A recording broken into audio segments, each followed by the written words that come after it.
When I speak with people about the coming debt crisis, I get a lot of blank stares. Explaining the border, that's easy. We can show pictures of people streaming across and mention human trafficking, terrorism. It's obvious there's a problem. But our national debt is so huge that people don't really grasp how dire the situation actually is. Our federal government is approaching $35 trillion in debt. But what does that mean? To put it in context, let's stop and think about 1 trillion, not 35. $1 trillion is 1 million times 1 million. $1 trillion is roughly the entire credit card debt of every American combined. Our federal debt is roughly 35 times larger than that. And the worst part, it's growing like a monster.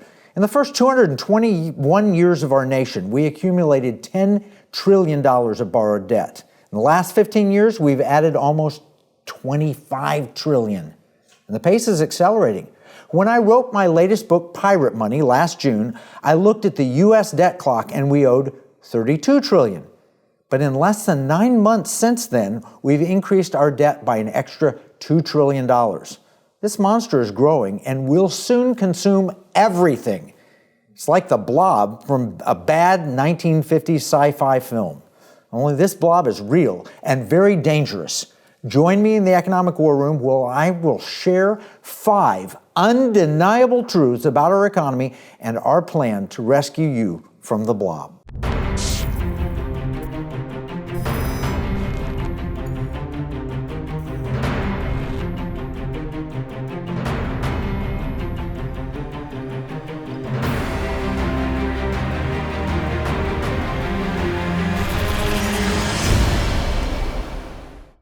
There's 2 Proverbs, 22:3 and 27:12, and they say the same thing. They say, a prudent man sees danger ahead and prepares for it, but a fool goes blindly on and suffers the consequences. I can tell you, there is danger ahead. I'm going to cover 3 points today. 1, our money is failing. It's just a matter of time, and I'll have 5 undeniable truths to explain it. Second point is, there is a constitutional alternative. And the third point, the time to act is now. The 5 undeniable truths. Number 1, our debt path is unsustainable. Let me explain that. Our money's failing, and our debt path is unsustainable, and it is just a matter of time before we default unless we change course. Don't take my word for it. All the experts inside and outside government know this. In fact, Federal Reserve Chairman Jerome Powell, he noted during a 60 Minutes interview that in the long term, the government is on an unsustainable fiscal path, which he explained means the debt is growing faster than the economy. Bottom line it for you is, he just said, pardon me, we're screwed unless we change course. That's just a fact. But it's not just Jerome Powell and the Federal Reserve. The Congressional Budget Office also has a report. They say that our debt will pass $54 trillion over the next 10 years. And they projected in terms of comparison to our economy that where it was just a few years ago, our debt was a fraction of our economy and annual output. It's going to be 2 times the entire economy of America in just 10 years. This is a crazy thing that we're looking at. They projected by the year 2050 that we would have $100 trillion in additional debt on top of that we already have. Now, how do they get there? They look at Social Security and Medicare, and they look at the rest of the federal budget. Yes, the Congressional Budget Office predicts that we will be completely bankrupt. They don't say it in those terms, but that's what they're saying. If you owe $135 trillion in the year 2050, and it's a multiple more than 2 times your economy, I'm sorry, you're in trouble. And that's what CBO says. And it's not just them. The Treasury Department in the Biden administration, I mentioned the Federal Reserve, Congress, private economists, they all say the same thing. This is math. It's not politics. But virtually no one is discussing it. This is scary stuff. Let me explain from Epoch Times. They wrote, how to explain the Fed's massive losses. Did you know the Federal Reserve last year lost $114 billion? Now, how do you do that when you're printing money? Well, it's the debt problem. It's the same thing like Silicon Valley Bank. They owe a bunch of debt and interest rates go up. That puts them in a hole because the value of those bonds that they're holding have gone down in price. Here's Daily Torch, February 7th, 2024. The present level of revenues is $4.65 trillion, according to data from the White House Office of Management and Budget. In the meantime, mandatory spending, the mandatory spending that the government has to spend, including net interest owed on the national debt, has reached the current level of $4.64 trillion. Let me put that into plain language. This is the headline. You could eliminate every federal department, agency, and fire every federal employee, including the military, and still not be able to balance the budget. That has created an emergency situation. It's something that no one's talking about, but it's going to impact us almost immediately if we don't prepare for it. Now, that's scary, but it's just part of the problem. I hope you agree. The fact is our debt path is unsustainable, and that is the first undeniable truth. But the second undeniable truth is that other nations are targeting our currency. They smell blood. Here, Elon Musk said, if you weaponize your currency enough times, other countries will stop using it. And that's happening. We've been using sanctions and currency restrictions, and other nations, like the BRICS nations, have decided to pull away. In 2008, Vladimir Putin said, I want to end the dollar as reserve currency. In 2013, China's Xi Jinping came to power and said, I want to end the use of the American dollar around the world. In 2023, BRICS nations, Brazil, Russia, India, China, and South Africa, including Saudi Arabia, came together and said they want to end the dollar as reserve currency of the world. They call this the exorbitant privilege because American dollars are used for almost all trade everywhere. People told me when I first said this in the Pentagon, I said, this is going to happen. They're going to try and end the dollar. They said, oh, no, China wouldn't do that. They own 10% of our outstanding debt. And they did in 2008. Now they hold about 2%. Here's a picture of Igor Paner in the Wall Street Journal. He says the foreign goal is to displace the dollar. He said this in the year 2008. I'll read to you. Mr. Paner posits, in brief, that mass immigration, economic decline, and moral degradation will trigger a civil war and the collapse of the dollar. His theory called U.S. foreign debt a pyramid scheme and predicted China and Russia would usurp Washington's role as a global financial regulator. That's what they're intending. Don't take my word for it. Look at Yahoo. China continues to de-dollarize reserves as gold stockpile climbs for the 8th straight month. Or look at Foreign Policy magazine. China is quietly trying to dethrone the dollar. These are facts, and the BRICS nations have joined them. A BRICS currency could shake the dollar's dominance, or the dollar's dominance is shakier than ever. Both come from foreignpolicy.com. This is an official stated goal of the BRICS nations. I need to take a break. When I come back, we'll talk more about the BRICS' intention to destroy the dollar. In uncertain times, finding stability in the economy can feel challenging. But what if you could navigate economic volatility while honoring your biblical values? At Timothy Plan, they believe this balance is possible.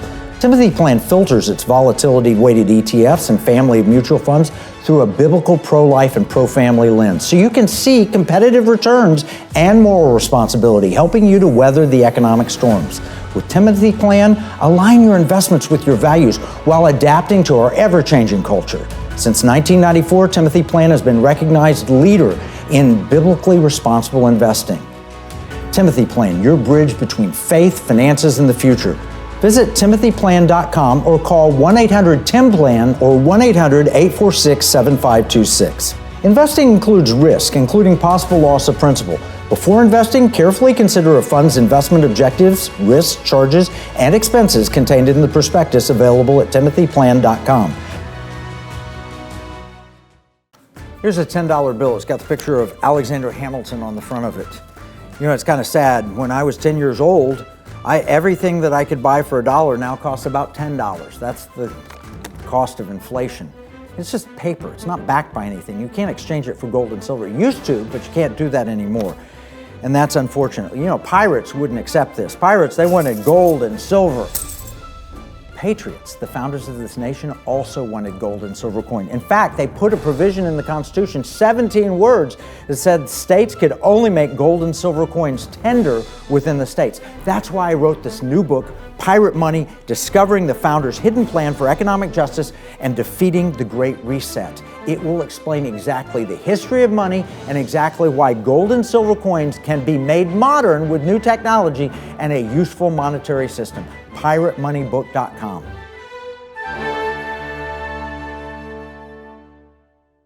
We've been discussing 5 undeniable truths of our economic situation.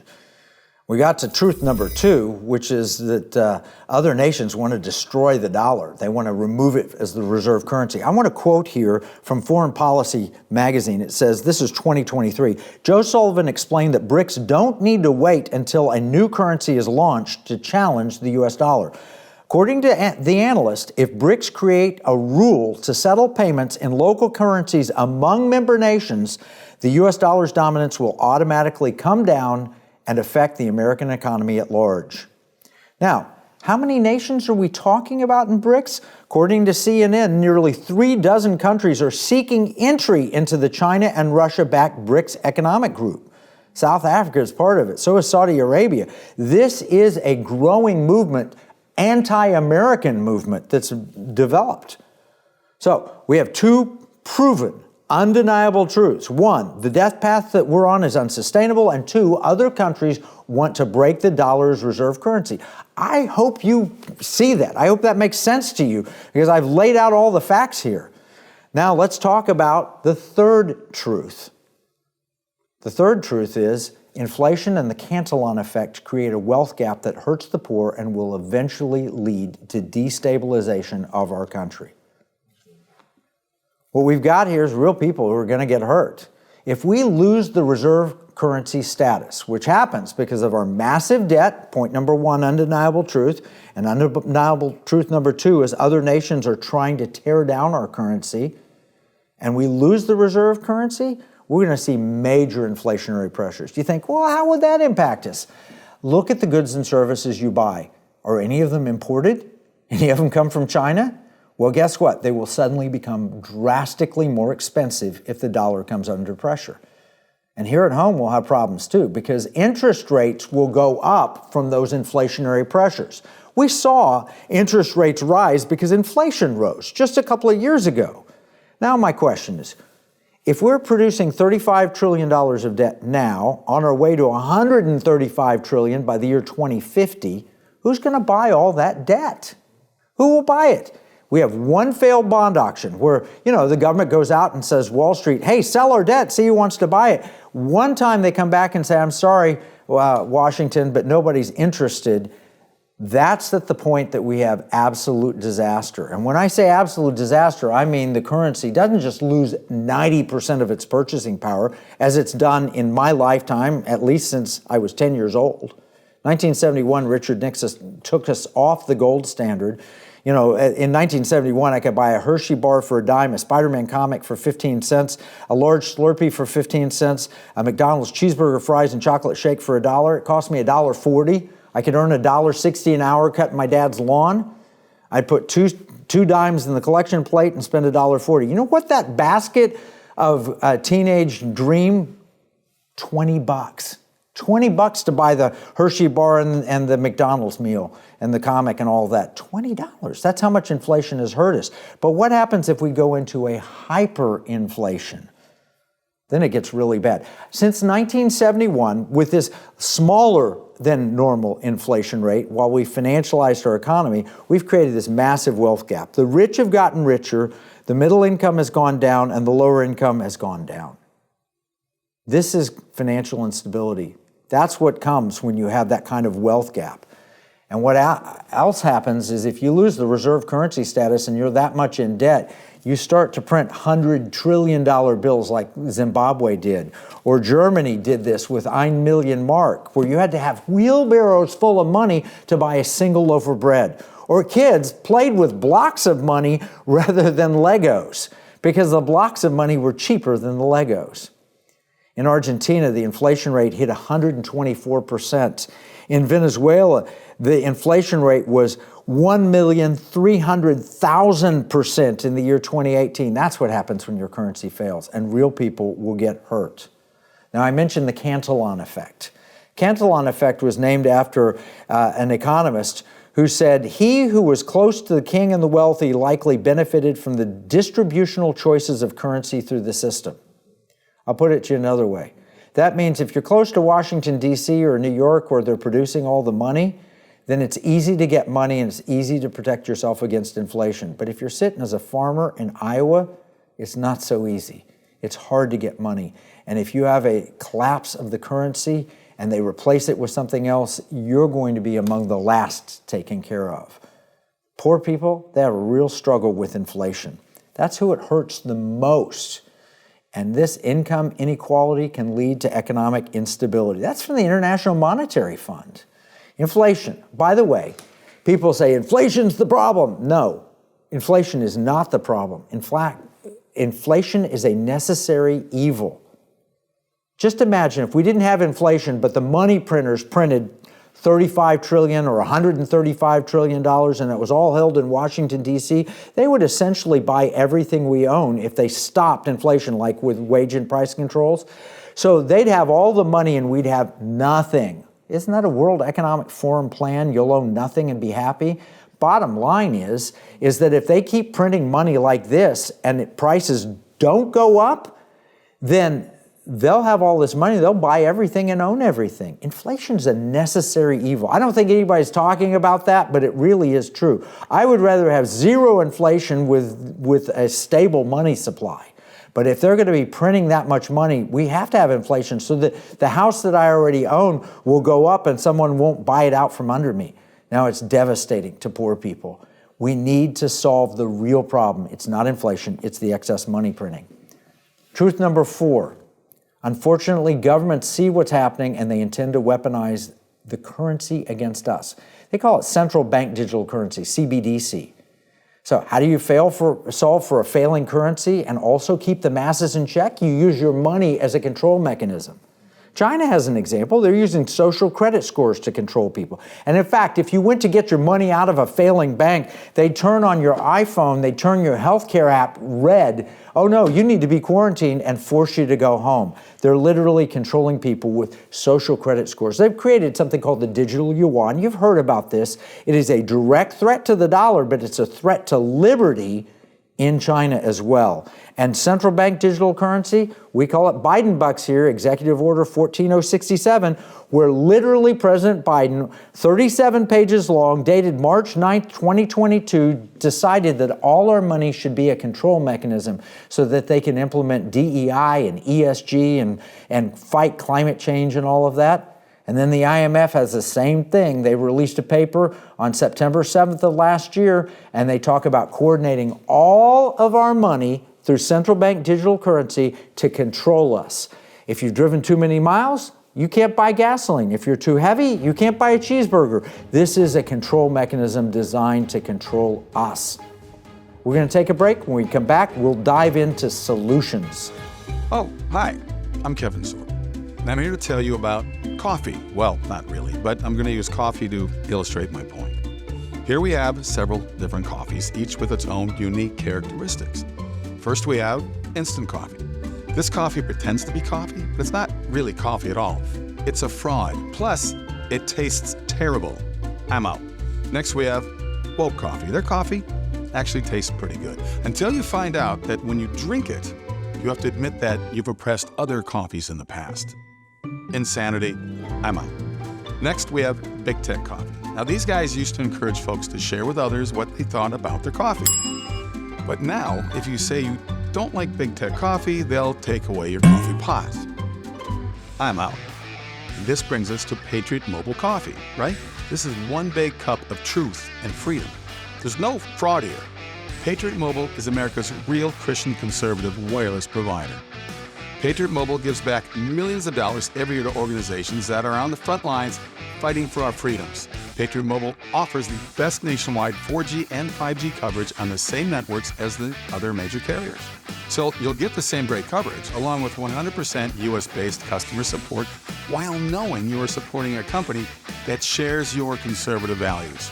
Switch to Patriot Mobile today by visiting patriotmobile.com or call 972-PATRIOT.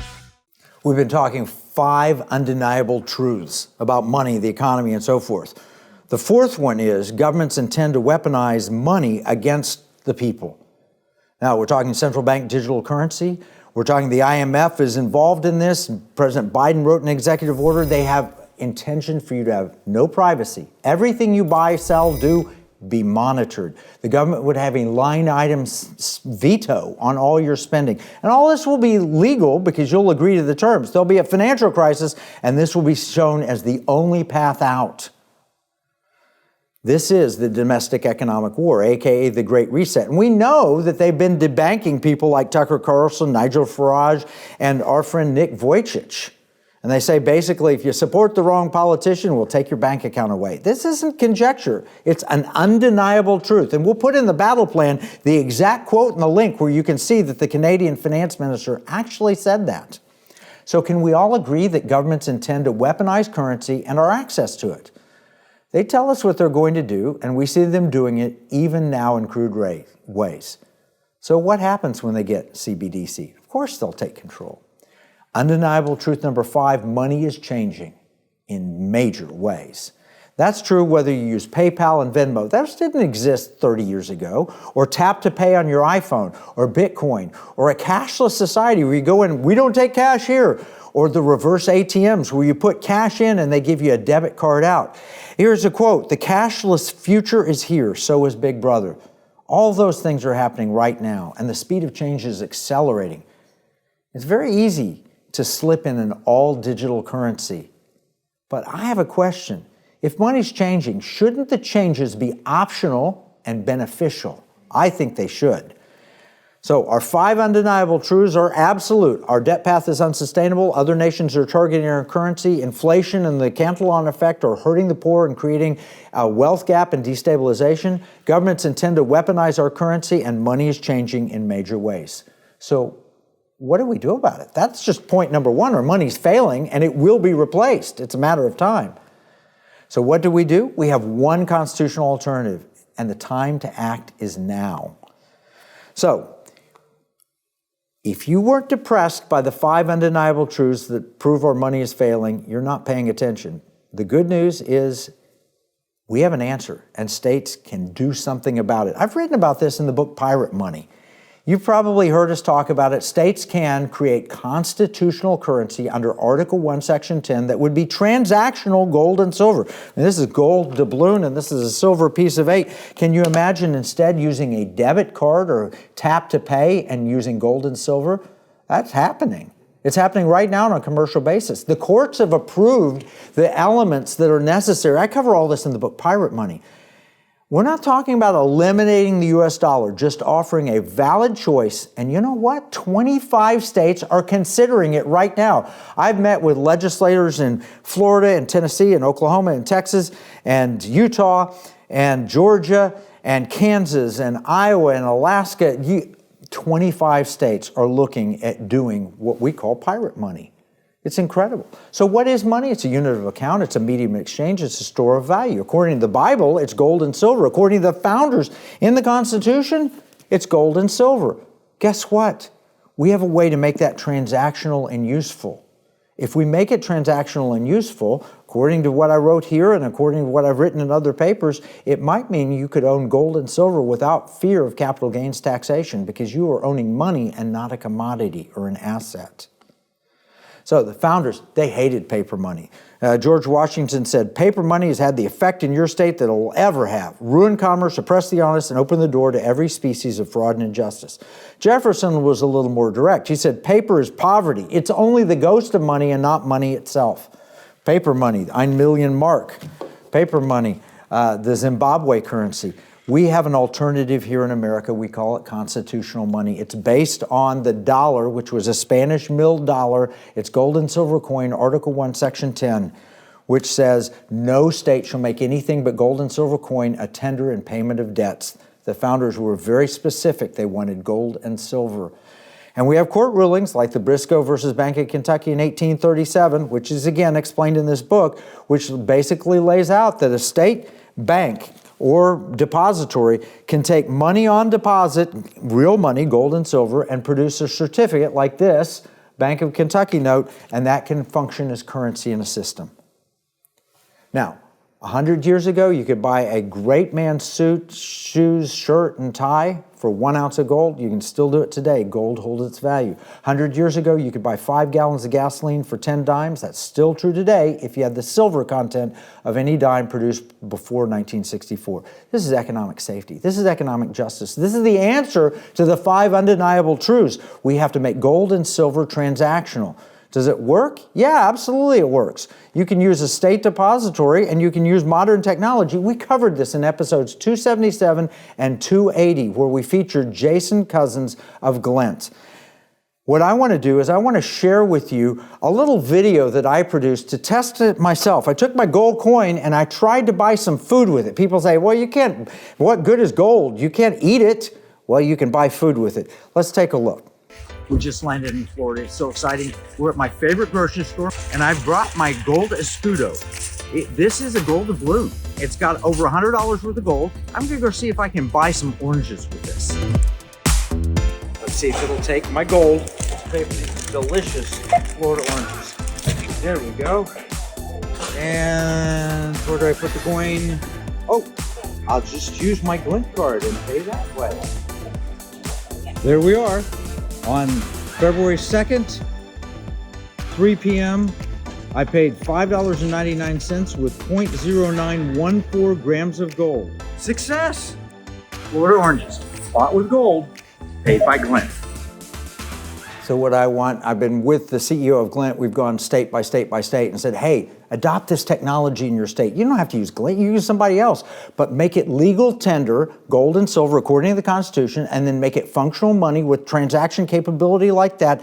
And guess what? That will give state residents an option to stand up against those 5 undeniable truths. It'll preserve your purchasing power. It'll give people a sound choice. And we need money to stay in America. We don't need all of this craziness that's going to happen once our dollar fails. We need to have a choice. And that's what Glint does. 25 states are looking at this, showing interest. That's combined the 3rd largest economy on planet Earth. We had a summit here at Liberty Hawk Ranch for legislators, and they went out and they started making it happen. They took copies of the book. Get people to read this book. We need your help as the small ships. Here are your action steps. 1, pray. 2, get a Pirate Money book copy. 3, support legislation in your state to make this possible. And 4, check out transactionalgold.com for updates. Now we're going to summarize all of this in our free economic battle plan. You can find it at economicwarroom.com. Remember, what we see as a marketplace, our enemies view as a battle space. This is Kevin Freeman from the Economic War Room.